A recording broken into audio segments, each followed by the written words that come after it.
Video, okay, very good. All right. Well, hello. I'm Pat Rice, editor of the Daytona Beach News Journal, and welcome to the first of a series of candidate debates. This one with the two candidates who are running for the new position of Volusia County Tax Collector. We're going to get to the candidates in our debate in a few seconds, but first a little background.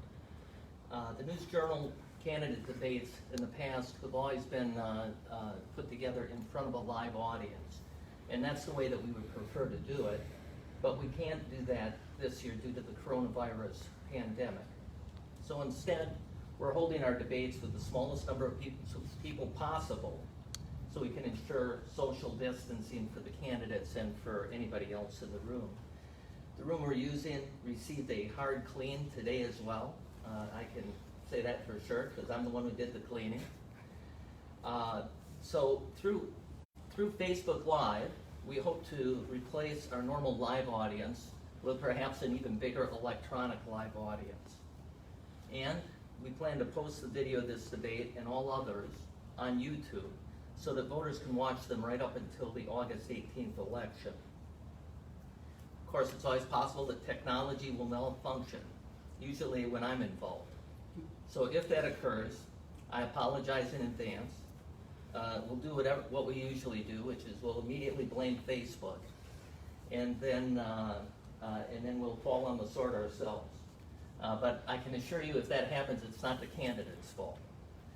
But we do have backup. That's because our excellent reporter, Kazmira Harrison, is here, sitting at a safe distance from everyone. And she will write a story about this debate that will appear online at newsjournalonline.com tomorrow morning. That will be Tuesday morning, and then in the next edition of our print newspaper. Just a couple of points about the format for tonight's debate.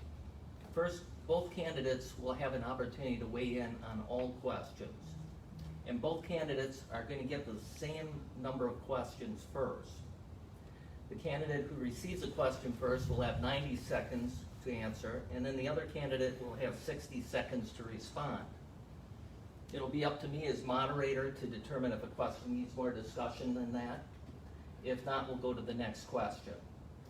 I'm going to introduce both candidates with a short bio, and then we'll go to the questions. And at the end of the debate, each candidate will get 2 minutes to speak, make a closing statement, whatever it is that they want to tell the audience.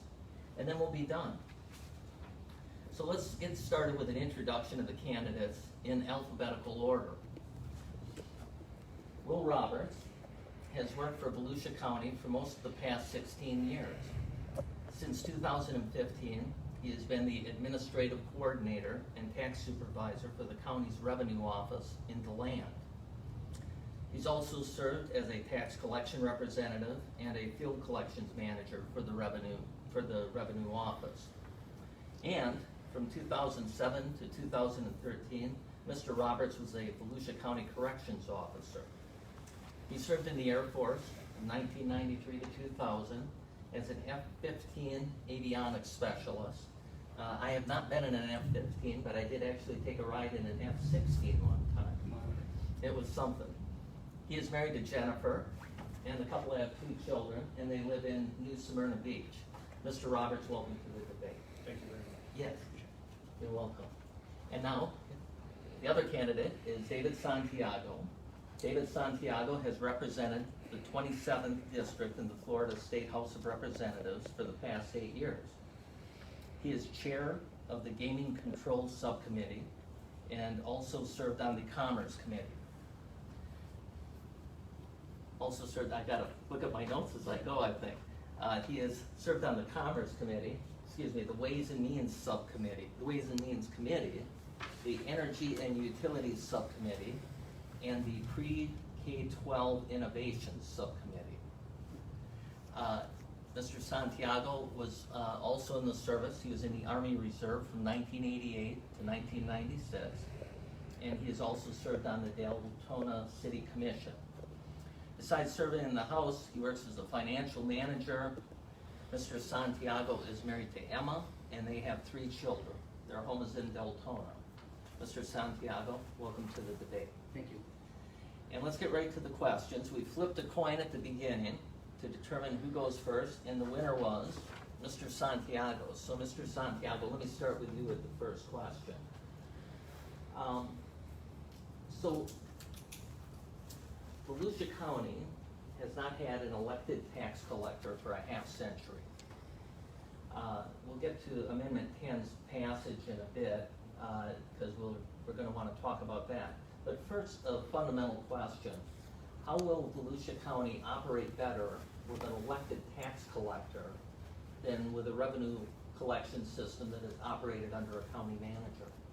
Yeah, well, thanks. First, let me say, Pat, thanks for hosting us here today, and the News Journal. Certainly, your leadership has done a great job. And I want to give a shout out to my wife and daughters that are watching here live today, and supporters.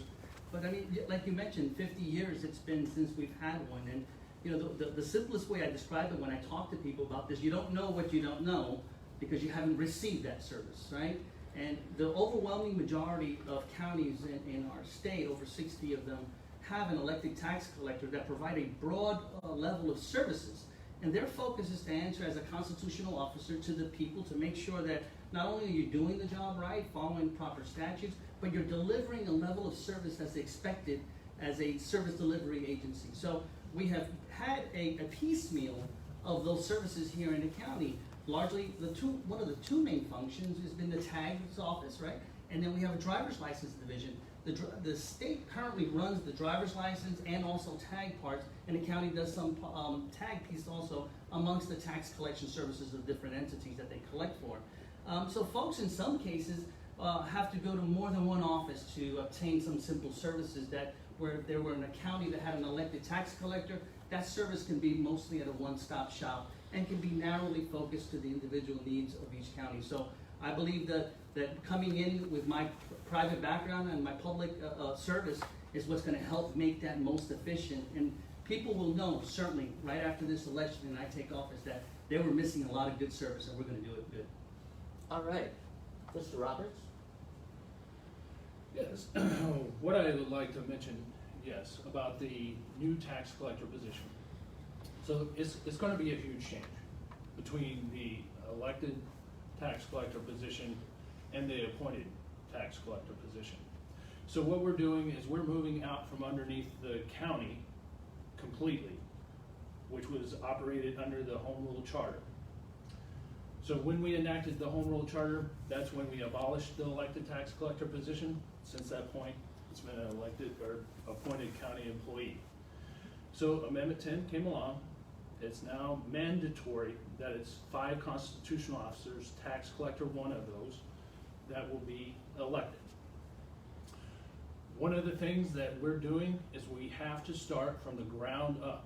So our current services that we offer in the revenue division is property tax, tag and title, tourist development tax, and business tax receipt, among other things. But those are the main ones.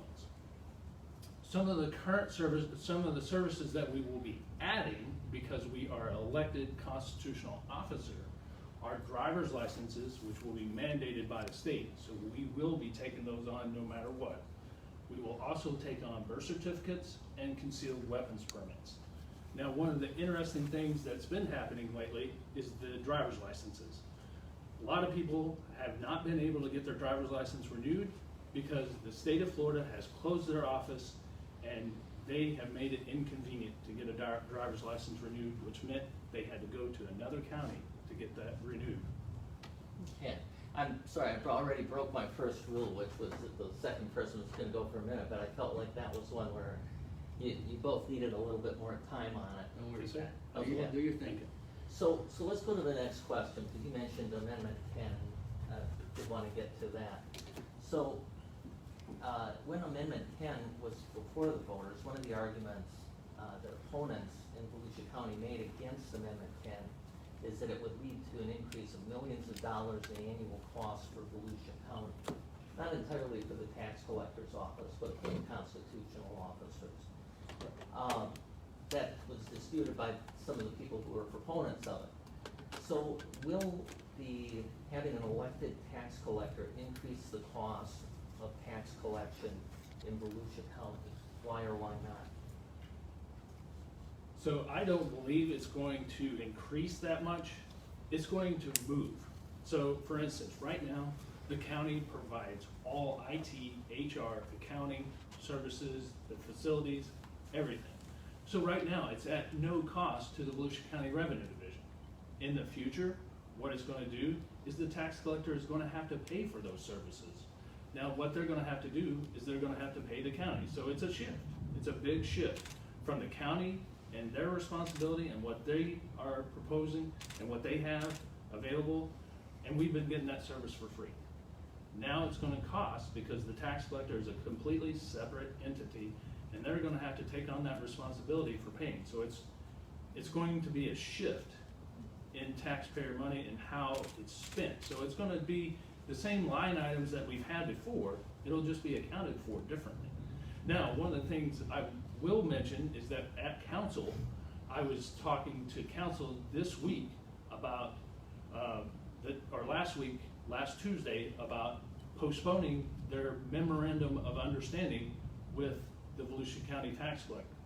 Because we don't have an elected tax collector, and I wanted to be at the table if there's an elected tax collector, wait until August 25th till we can actually have an elected tax collector to discuss some of the things. Because I feel that there's tax savings if we would have kept some of those things Okay. that the revenue division is going to keep.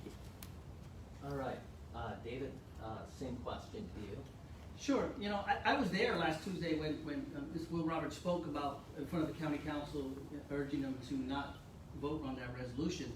And if you understood the resolution, you would know it was a non-binding resolution, which was allowing the county to do the preparation in place to do some of the functions that they needed to do, which most importantly they said was accounting and finance, that they had to get ready in time. So the case was made very clear by the county staff, and the county council, the entire county council disagreed with him.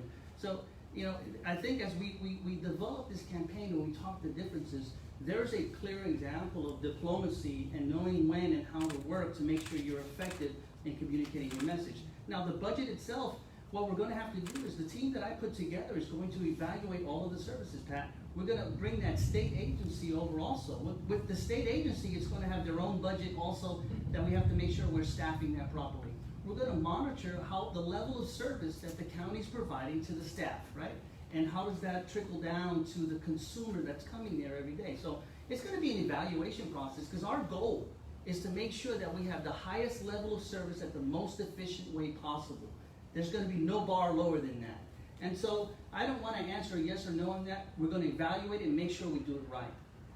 Okay, I would like an opportunity to Go ahead. rebut some of that. So he mentioned evaluating employees, but it's interesting that he mentions that, because how is he going to evaluate employees when he doesn't have the tax collection experience to know what to expect from employees? The other thing that I would like to mention is that we were separating out some services that the county is going to try to keep, that is normally operated by tax collectors in other counties. They say that was a fluid document, but they just spent $208,000, approved the expenditure of $208,000 for a contract for a subpar equipment to our database to operate. So that's why I was trying to prevent taxpayer money from being spent until August 25th. That's why I was at council, and that's why I was talking to him. So, Okay. Because he Go mentioned ahead. something back to me. You know, he mentioned evaluating employees. I guess it's getting interesting pretty early, Pat. I don't know if we're going to get to your 14 questions, but we're going to certainly try. oh, we'll get to them. But he mentioned evaluating employees. Pat, that's what I've done for an entire living, by starting 2 businesses and selling 2 businesses and managing large operations over 300 employees. That's my background.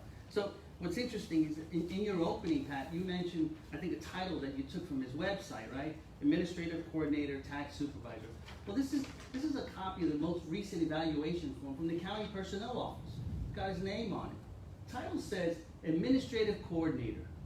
Now, if you ask me, and probably ask the average person in the private sector, that's not a title of an individual that evaluates employees or does any of the things where hiring or firing, unfortunately, or planning or budgeting or managing large-scale operations. So That's a really distinct difference, only because he mentioned about evaluating employees. I wanted to make sure there's a distinct difference. Let me go, ask a question that I think allows both of you to speak more to this. And so I'm gonna ask you first, and then Mr. Roberts will let you weigh in. Yes, sir. So this is a question that was from a taxpayer, Joyce Sinatra of Port Orange, who I have no idea who that is. But she asked basically this: please address why I, as a homeowner, taxpayer, and concerned Volusia County citizen, should consider you the best candidate to understand and represent my needs.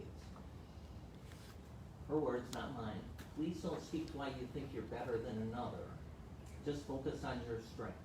Sure, So why don't we start with you, and then we'll go to you, Mr. Sure, that's a great question. I think the private sector experience that I've had over several years working with Fortune 50 companies and my private sector experience both combine not only what some would describe as signing the front of the check, right, and having the burdens of budgeting your own company and the stresses of doing that, but also the experiences that I've had in managing large organizations in excess of 300 employees. That takes a lot of skill, and it took time to develop. I didn't start in the role of where I eventually wound up on, but I started as an employee in every particular endeavor I've had, whether it's been private or personal. I've always started, I guess, somewhat of a starting ranks, and have elevated myself by demonstrating good business techniques and good business sense and being able to lead people. Because the tax collector, let me make it clear here, the tax collector is not going to be the individual sitting in front of the counter taking your payment and processing that. The tax collector is going to be making sure that you have good people that are servicing those folks right. That's what my expertise is. And not only in the private sector, and then the public sector, Pat, what I want to mention is that my relationships with public sector from the Department of Transportation and other state agencies is what's going to help make transitioning that state agency of the driver's license over to the county properly. So budgeting, HR, hiring, all of the functions that you would take, and I'll just end with this. If you were a private investor investing your own money into an endeavor and you had to pick a CEO to run it for you, would you pick a CEO potential of someone who's had success in the past of managing and running organizations, or would you pick someone that's been in a cubicle all of their life and never led people on any significant level? That's the key difference. Okay. I'm going to give you a minute and a half to respond. Okay. So, have at it. Absolutely. So, you know, he talked a lot about middle management jobs and in the banking industry, and he talked about jobs for the phone company or the telemarketing company, and that's interesting. It has nothing to do with tax collector. You need to have tax collection experience to actually know what to do in this office and how to prepare this office, because again, we're building it from the ground up. This is not like he's stepping into an office that's been established for the last 50 years. This is brand new. Brand new. I mean, we are building it from the ground up, and we are taking services from the county and moving those over to a completely separate entity. And that's where I come. That's where I've got my experience. I'm a Florida certified assistant tax collector. I've worked more than 7 years in the Volusia County Tax Department, and he's downplaying my lead role because I'm the property tax lead. I'm responsible for more than $680 million in revenue annually. I bill it, I collect it, then it gets distributed to the appropriate taxing authorities and levying authorities. By the way, there's 47 taxing authorities in Volusia County for the 2019 tax year. There's 171 levying authorities for the Volusia County, Okay. Mr. Roberts, you get the next question. Yes, sir. And now we're going to go back for a little bit to Amendment 10. Okay. So the Volusia County Council has appealed the voters' passage of Amendment 10. And essentially what they've argued is that the county isn't beholden to the decision because we have a charter government. In other words, that supersedes the vote. Do do you agree with the council's decision to appeal Amendment 10? Why or why not? So it's interesting that they are appealing it. I understand why they're appealing it, because it was bundled with different things. That's their first response, that they wanted to try to get that changed. That didn't work. Now they're trying to get it, whether it's retroactive or not, and what they're, yes, I understand why they're trying to do it, because they don't want to change. The Volusia County Charter's been in effect for 50 years. They like the way the system is. They want to keep it the status quo. I understand. But the voters voted. They voted for the change. They're interested in having an elected tax collector. So, and the other 4 offices, and all those offices are elected, all those elected positions are filled with people that have experience in their field. So for instance, the sheriff, he had years of experience before he was elected in 2016 for sheriff. Lisa Lewis, she had years of experience in the supervisor of elections office before she was elected in 2016. Larry Bartlett worked 33 years as a real estate lawyer, and he spent 7 years on the Value Adjustment Board before he was elected in 2016. And then Laura Roth, again, same scenario. Worked at the clerk's office more than 10 years before she was elected in 2016. So we need somebody in this office that has tax collection experience. It's no different than any of the other constitutional offices. All right. David, your response? Yeah, my response, I'll just start with the last part of his statement, is all those individuals that he named were in leadership roles in the past, in their experience, as they moved up through the process and eventually got elected to their position. So they didn't go from being a probably an important processor or something like that, elevated to the top position. They have leadership experience of real caliber. Now, I disagree with the appeal that was made by the county. As Will clearly stated, and I agree with him on this, the people spoke. Over 50% of Volusians decided that they wanted elected constitutional officers. So from that perspective, people spoke, and I think we're wasting a lot of time and money and energy to continue this process. One court has already decided very clearly, and I'm hopeful that we put this to rest and deliver the service that people expect and they need. Okay. Well, we set a record there. You didn't use all your time. A first for both of you. Right. So let me go to another question to you, Mr. Santiago. Also, again, related to Amendment 10 and the appeal. Yeah. So it's been 10 months since the first District Court of Appeal in Florida heard the county's argument. There's still no ruling. Unless it came in sometime today, and I don't think it did. I don't think it did. So, why do you think it's taken them so long? And do you think they should rule before the August 18th primary? Well, I'll tell you, what do I think is pure speculation. I'd like to think that they're just gonna let it ride and ignore it, and maybe it appeals to the Supreme Court eventually if they come up with a decision, and maybe the Supreme Court won't take it. So that's my speculation on what I think is in their hands. I think they certainly have smart enough people to know and they've informed them that there's a potential election coming up. So I'd like to think that that's occurred. I have no connections to anybody up there. What was the second part of your question? I apologize. Do you think they should rule before the August 18th? Yeah, certainly. I would like to see a ruling and put it to rest. That would be good for everyone to make it clear. And certainly, if they rule in favor of maintaining Amendment 10, then I think the county should put that to rest and move forward after that. I know there was some discussions in print about whether to continue the fight. I would not advise that for many reasons. Not only because of my involvement in running for office, but I think the overwhelming majority of people spoke, and it's time to move forward. All right. And Ms. Roberts, you answer to the same question? Yes, sir.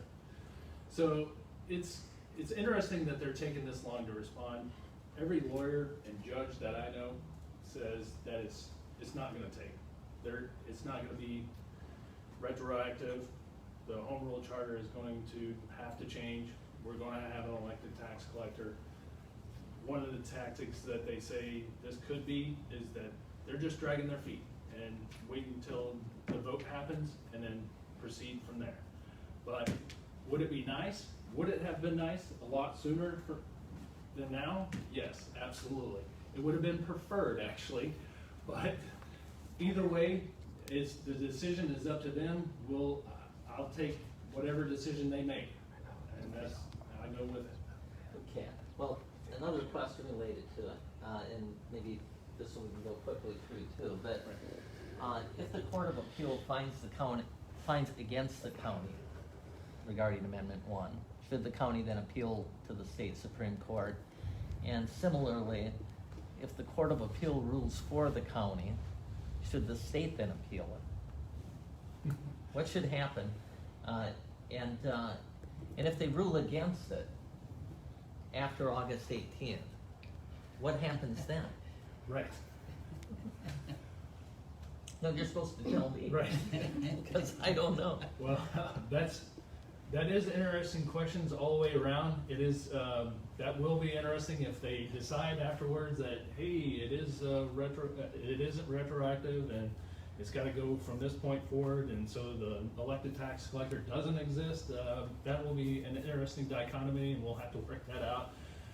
As far as if it goes against what the county, I say the county should just stop and let it be. The voters have voted.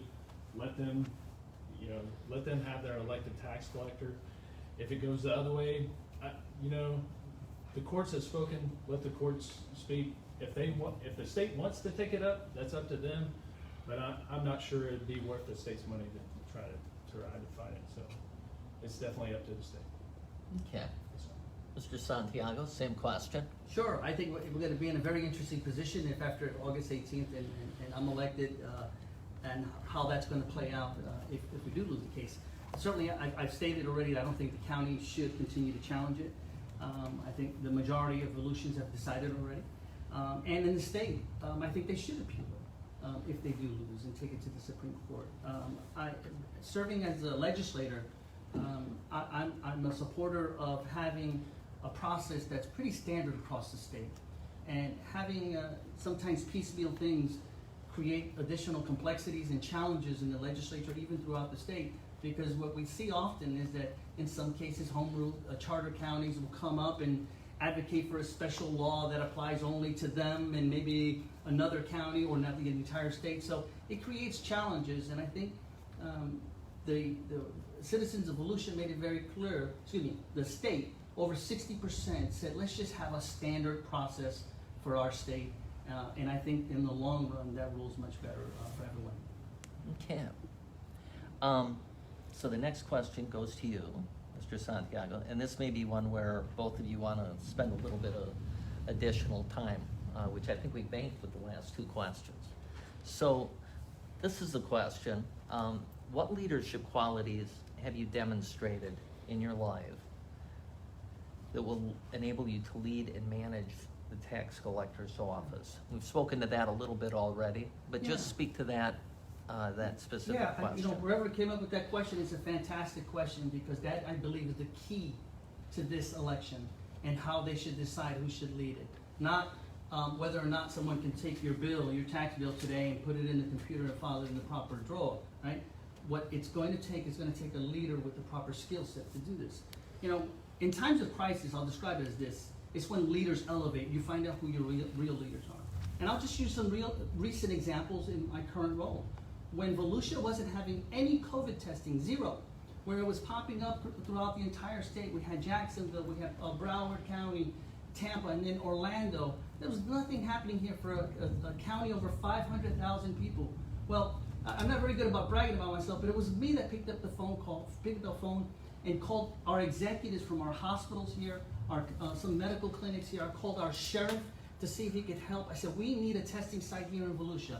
In 5 days, we went from 0 testing sites to 5 testing sites. 4 testing sites initially, and then we brought up some more. Shortly after that, I volunteered, by the way, for 5 weeks straight at those testing sites to making sure that they had everything they needed to deliver that service. Just up the road from here, outside of my district, there was a kid that was hit by a car, I believe years ago, crossing International Speedway Boulevard. And families and teachers were advocating for years to get a crosswalk there. It's not in my district. I found out about that. Guess what happened the next year? We had a budget item in there. We had a study done. That crosswalk is happening there. So those examples of public leadership. Now, my private sector, I've hired employees. I've had to fire employees in times, and I've started organizations complex with multi-million-dollar budgets with JP Morgan Chase, with our military department that I started for them. I helped develop that and manage supervisors. So private sector, public sector, real successes, and always been a champion and advocate for Volusia. That's what's gonna help make this office successful, not whether or not you know how to process a payment today. All right, thank you. And Mr. Roberts, I'm going to give you on this particular one the same amount of time, and then Right. if there's some disagreement and you Right. want to talk some more, we can Right. do that. So Absolutely. go ahead. Yeah, so servant leadership is definitely what I am involved in. Lead by example. One of my favorite quotes is know the way, show the way, and go the way. And you have to know the way first. And that's where my opponent has no tax collection experience. He doesn't know the way, so he can't show the way, and then he can't go the way because he doesn't have that experience. Now, what I would like to show is that I have been a supervisor, but what and these are employee evaluations that show that, but what I would like to express is that my opponent has harped on being a supervisor. Being a supervisor of people is not really what's going to matter in this election. What's going to matter in this election is tax collection experience. Because again, we're building it from the ground up. So this is where my leadership comes in, that I can actually have the expectation, know the expectation of the things that we're going to have to do, the negotiating of contracts. We're going to have to renegotiate all contracts with all the vendors because they're all currently with the county. So every contract that's with the county that the tax collector is going to be taking over, guess what? We have to renegotiate it. And guess what? My opponent doesn't have any experience. He doesn't know the customer service expectation that we have for each of those contracts. He doesn't know what to expect. So therefore, it would be on-the-job training. We don't have time for that. There's too much work to get done within the next 6 months or less than 6 months after August 18th, before January 5th. We don't have that time to on-the-job train somebody to get that done. Okay. I'm going to give you 1 minute to respond, and then 1 minute back to you if you want to respond. So you go ahead. Obviously, I smile here because talking about experience, and it's just interesting to me. He mentioned supervisor experience. I see his file. I have it. I have his entire file right here since he's worked for the county in his residence. He had a 3-month stint of supervisory experience, and then he went to work at Seminole County as a corrections officer. So he did work out there. But what's more importantly, Pat, is the questions are, how many people have you managed? Have you ever hired, fired? Have you ever created a budget, a performance evaluation? Have you ever managed managers? Because this tax collector is going to put together a professional team of experts to make sure that this is done right. Again, the misrepresentation that the tax collector is going to be doing the functions in the front is incorrect. I've talked to many tax collectors. The Tax Collector Association has met with me several times over the past 8 years. And many of them are supportive of my endeavor because of my experience on many levels. So it's a lot more complex than it's being portrayed, and it takes a true leader, a leader of people, to make sure that this is successful. Okay. Mr. Okay. Roberts? All right, well, so it's interesting because every time he mentions something about I haven't supervised employees, my employees get a joke. They get a laugh because they made a joke of it in the office, because when I ask them to do something, they're like, oh no, wait a minute, Will, I don't know, you're not my supervisor, remember? David Santiago said so. So it's an interesting joke. He's been a great joke throughout the office. One of the things I want to mention is his legislative record for this session, the 2020 session. his legislative record, his most senior year in the legislation, everything he put forward, nothing passed. Zero balance on passing anything that he chaired, put forward anything. So, nothing, nada. Successful business. He says that he's got a successful business. I proved a different on real estate because he never had a business tax receipt for DMAX Construction, never had a business tax receipt for Volusia County. You're supposed to have a Volusia County business tax receipt. He can't even follow the own rules that he'll be enforcing. He can't even follow those. He was delinquent. Every year he owned this property. Every year. 3 years he owned this property. Each year, all tax bills went delinquent to the point of tax certificate sale. He also was foreclosed upon. And this was 2005 to 2007, before the bubble burst, so he has no excuse there. And you'll get all this information back, because we'll have all that information for you. Okay. Well, he got real personal there, so let's just go there, Pat. Okay, I'm gonna give you 1 minute to respond, Since, and then I want to go to the next question. Since we're talking about personal, professional experience, which is where I kept my comments, this is not the first time he's went low and attacked personally. I think over the most recent weeks, he's been describing me or trying to correlate me to the Seminole County tax collector that's proven to be a corrupt individual. He made references to say, be careful what we do, we may have to this, and I took personal offense to that. Now, as far as any of these, I have no idea what he's talking about, but I'll review it when time comes. Yes, we did have a shortfall where I had a business that I was doing construction development, and it was during the bubble bust, the bust of the real estate market.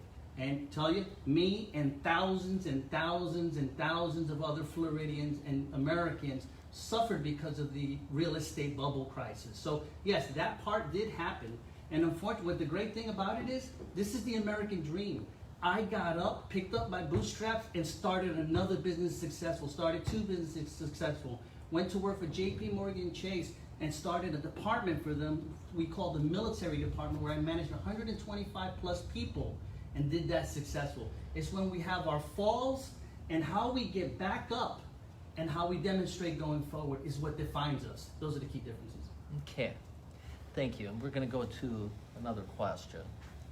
And this one comes from Rick Gardner of Ormond by the Sea, but a couple other people brought this up as well. And I have to say, this is one that I would bring up if I were just doing it all by myself. So what they suggested were questions related to customer service in the current tax collection system. And this is the question from Rick Gardner. The tax collector's office comes in contact one way or another with almost every adult in Volusia County via ad valorem taxes, vehicle registrations, business taxes, tax receipts. In the future, it'll be driver's licenses. Those of us who have gone in and taken a number and sat in a hard plastic chair, wondering at what point we're going to get up there, and sometimes it's quick and sometimes it's painfully long. His question is, what kind of plan, if any, do you have to improve service to the taxpaying public in Volusia County? Absolutely, and of course there's room for improvement, and of course we've been looking at doing some things to improve that, but unfortunately it can't always be put in the county budget. Now, one of the things that we have determined, COVID-19 has definitely opened our eyes to different ways to provide services, and it has provided different ways that we might be able to improve that service. So for instance, also on that same council meeting, there was a budget item that we're getting a new queue system. So with this queue system, we're going to be able to do a multitude of things. The people are going to be able to check in via text and get the text back when they're ready to come in. They'll get a number via text, and it's just going to be a whole lot better system. They'll be able to stay in their cars until they're actually called, and then they'll be able to give us information beforehand.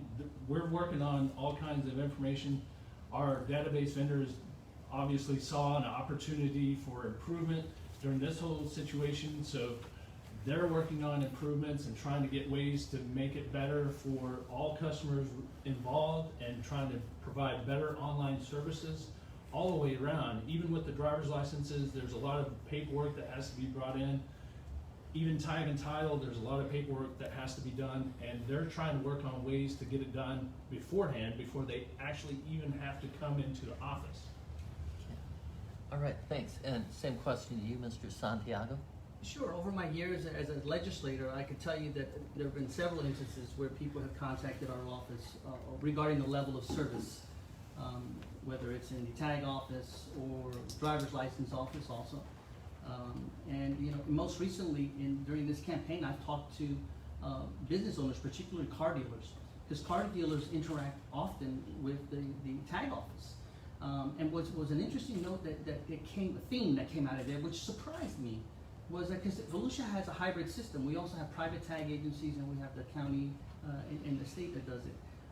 And in every instance that I talked to a private owner of a dealership, they said that they prefer to deal with the private tag agency because they felt that the level of service that they receive was superior, and they pay a fee. Well, you might know they pay an extra fee for this, but the level of service was superior to what they were receiving in the government, what many would consider a bureaucracy that you don't want to interact with.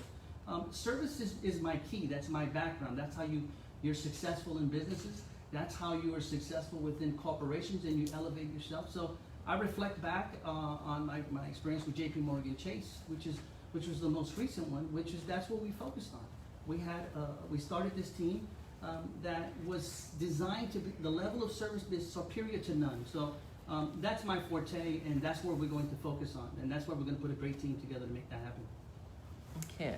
I'm gonna go forward with a similar question to you, Mr. Santiago, and then we'll come back to you on the same question.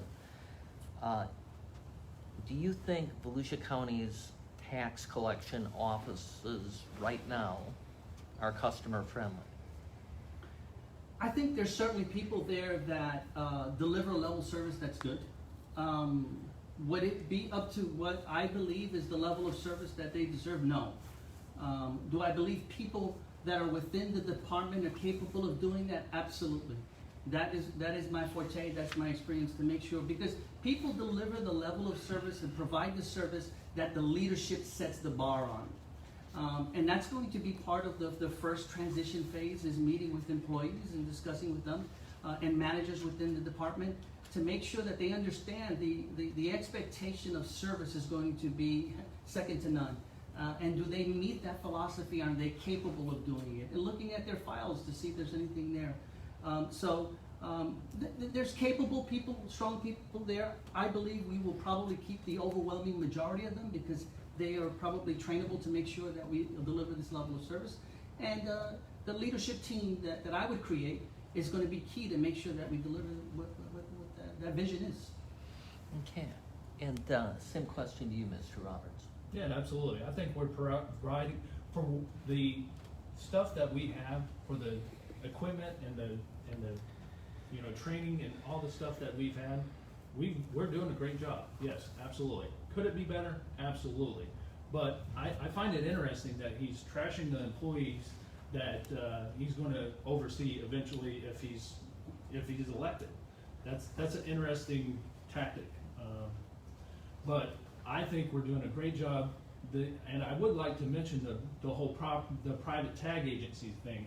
So he was in meetings with people, and he grabbed onto one thing, and he held on to it because he found out that, if they want to get something pushed through quicker, yes, they'll go to a private tag agency because they'll push around that private tag agency, and they'll move around their schedule around the private around the dealerships. Yes, but guess what? Then either the state or the county has to fix the repair on whatever was wrong, because most likely the private tag agencies have a lower expectation of paperwork, and they bring in that paperwork no matter what, because what are they trying to do? Numbers. They're a numbers game. Bring them in, bring them out. Bring them in, bring them out. Get as many people in there. They're number driven. That's how they get their money. That's why the private tag agencies are more desirable if they have some and they want to get it through. Okay. I think you put words in my mouth, so I think it'd be Go ahead. proper to Go ahead. respond to that. I'll wait for the camera to turn. So I think the words that he put in my mouth was that I was trashing the employees. I think when someone plays this back, you can clearly identify that I did not trash anyone. I said that there's a great staff there that possibly could meet the vision that I want. I believe that there's people providing good service there. Is it to the level that I have an expectation? I don't know. And so what I was clearly defining is that the team that I would put together, the leadership team, would be to ensure that the level of service is to my expectation. Not at any time did I trash one person in that office. So just for clarity. Okay. Fair enough. I'm gonna jump to a question that was a little further up, but since you had sort of alluded to it, I wanna get to that question. Yes, sir. Is the technology the office currently uses adequate? Absolutely. It's the latest technology we can possibly get. Of course, there's, the state is always updating their information and trying to get the best. We have a database vendor that's always continually trying to improve and update and make it better for us and the convenience of the customers. So of course, we've got the best equipment and database right now that we could probably have, and that database vendor is doing a great job. We, the equipment, the software, it gets updated all the time. The state, as I mentioned, is working to update. They're changing over, actually. They're in the middle of changing over to a new system. So we're trying to get on board and get that new system all up to date and in flux. So it's in flux right now, but hopefully soon we'll have that new information from the state. So it's interesting always working with state computers and state equipment, but we've got the latest and greatest that we can possibly get, and the state's always updating. We're always updating. We're always trying to make it convenient for customers. Okay. Mr. Santiago, same question. Sure. I think the technology, from what I understand, is sufficient. I don't have any reason to think that it's not. I can tell you that as part of the team, we're going to make sure that the technology matches the vision. This vision delivery, and is to ensure that we provide the highest level of service to all Volusians. So we will stay informed with the latest trends and evaluate all of those, as I've done in the past, whether it's been my private business or in the public sector, or working for Fortune 50 companies. We will evaluate it to make sure that it fits our budget first, right? Because you have to be responsible, because you can just buy all types of technology, but you got to responsibly do it. But always goes back to the vision, and the vision will be excellent service. So as I started in the beginning, we talked about Volusians right now don't know what they don't know, because they've been given this level of service, which is piecemeal, and not their fault. It just happened that way. So the vision will drive the investment that we have in this office. All right. The next question goes to you, Mr. Santiago, and I'm jumping around from my script a little because I guess either it needs jumping or I didn't prepare.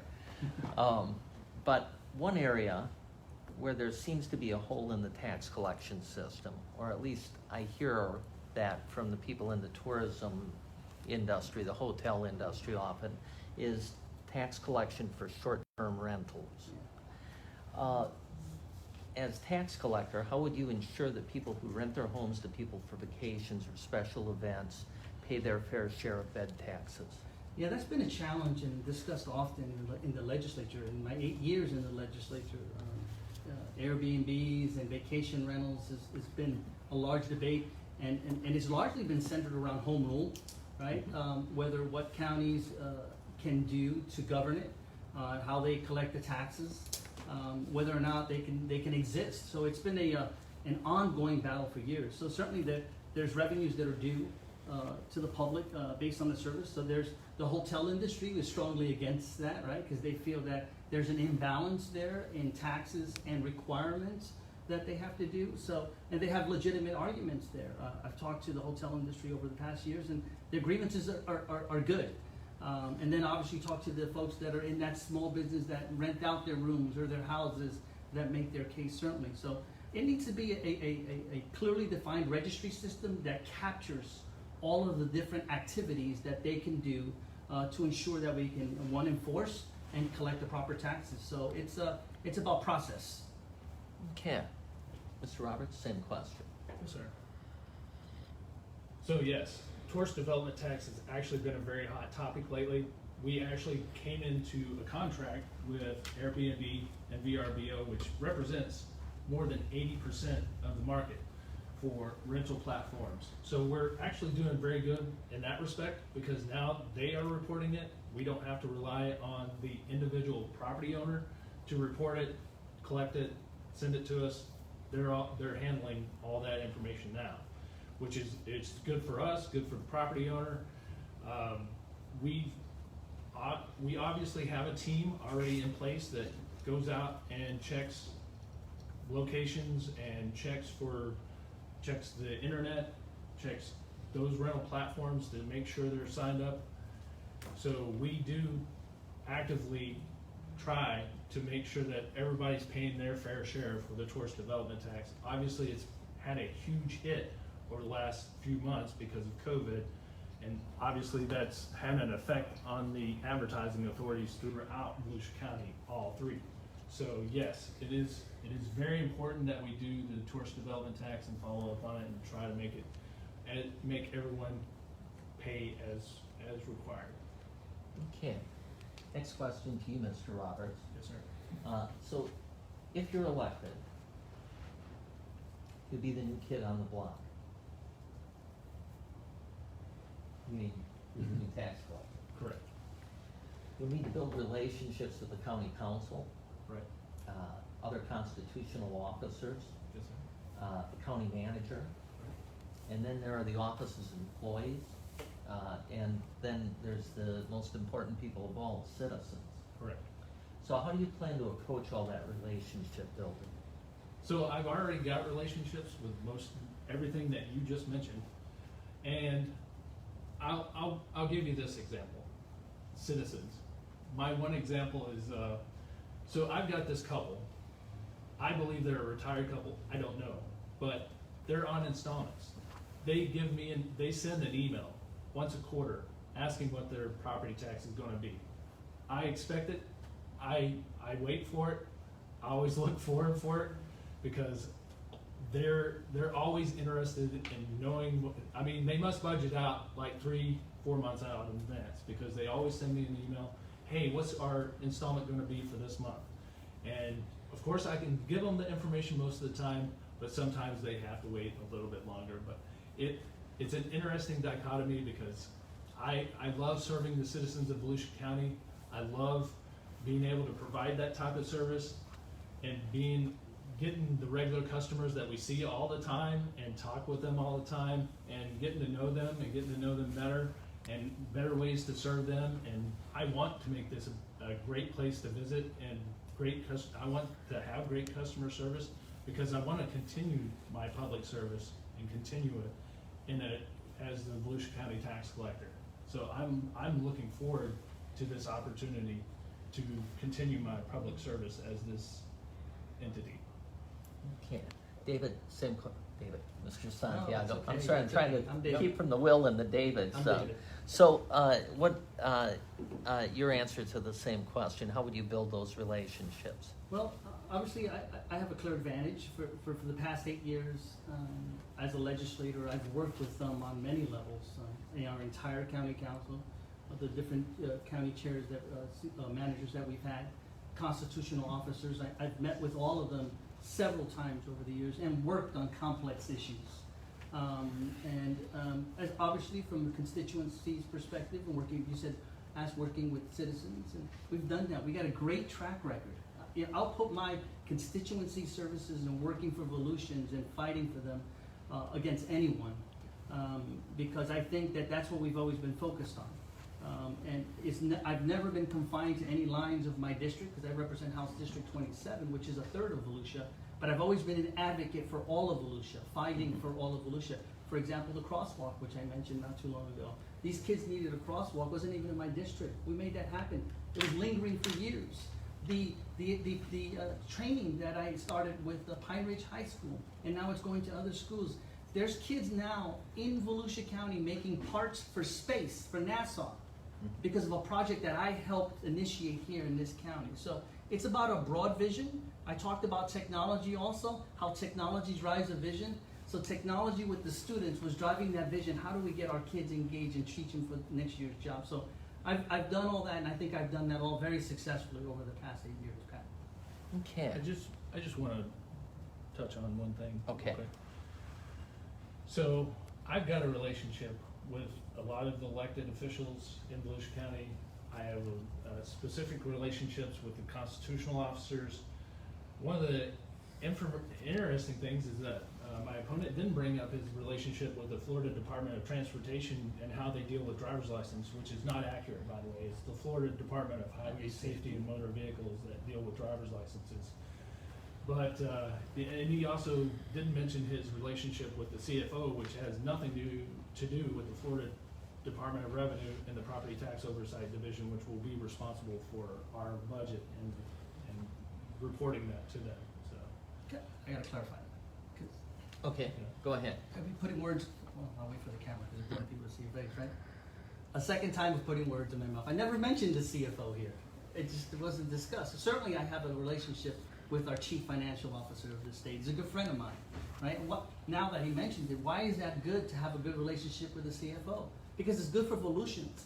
If there's a problem that pertains to his purview, I have someone that I can call to help constituents here in Volusia County, or help those relationships that you mentioned, whether it's the other constitutional officers or our other elected officials. So I'm proud of the relationship, but I didn't mention it. Okay.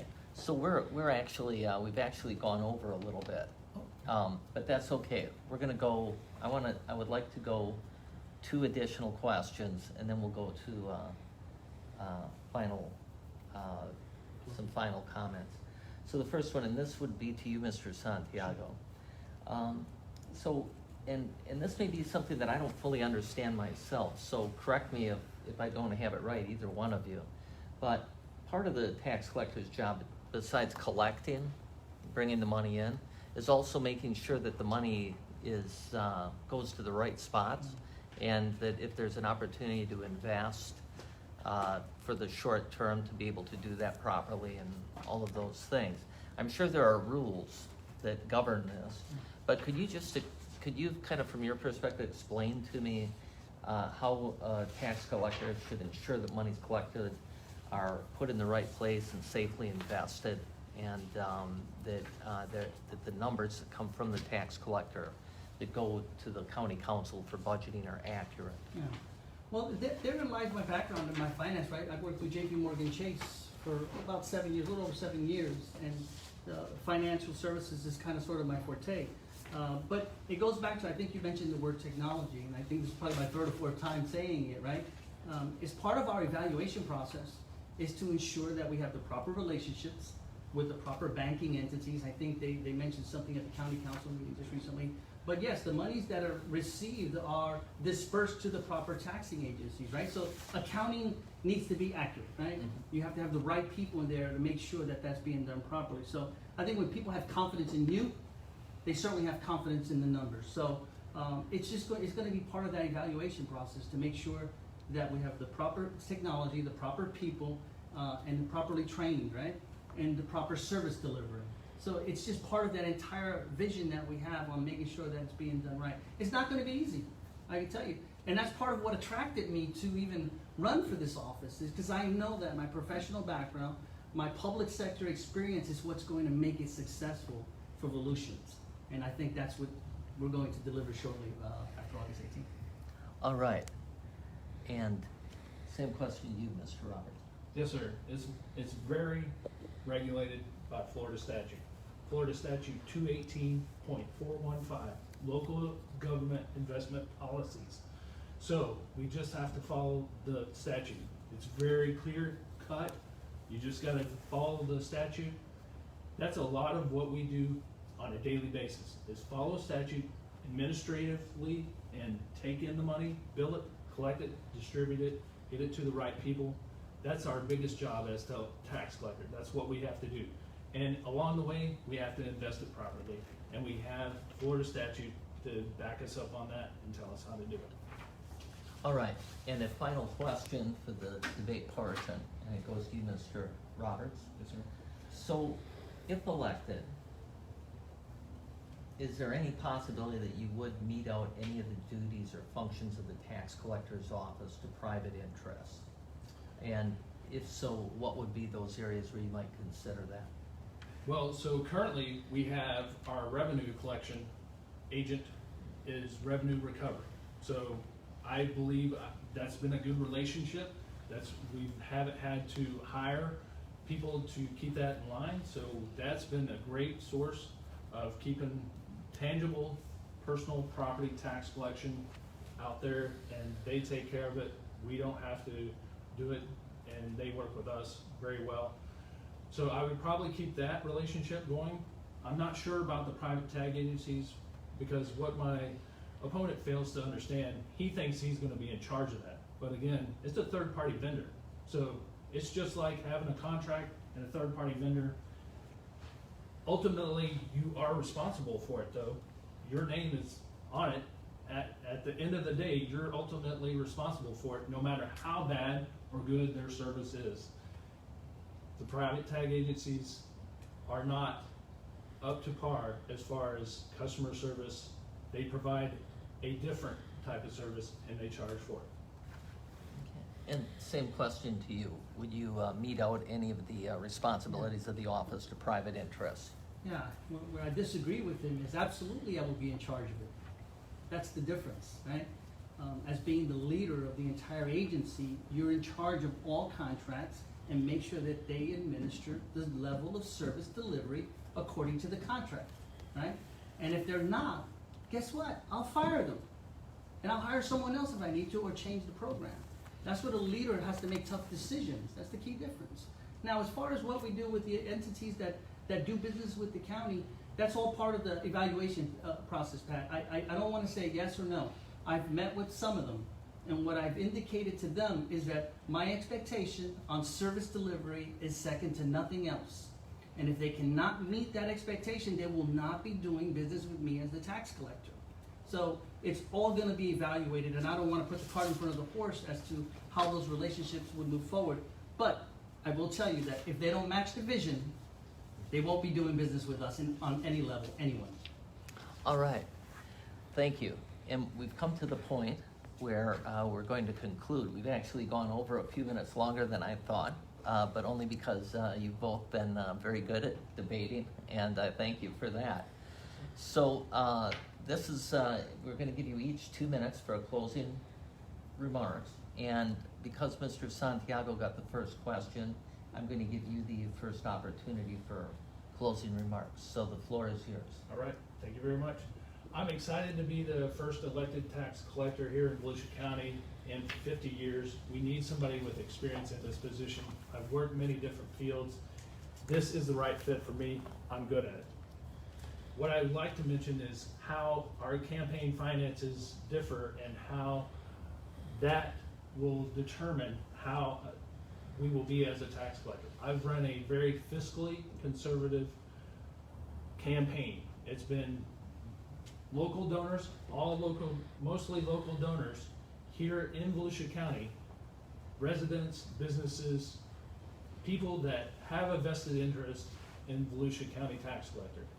My opponent, on the other hand, 98% of his campaign donations come from political action committees and special interest groups.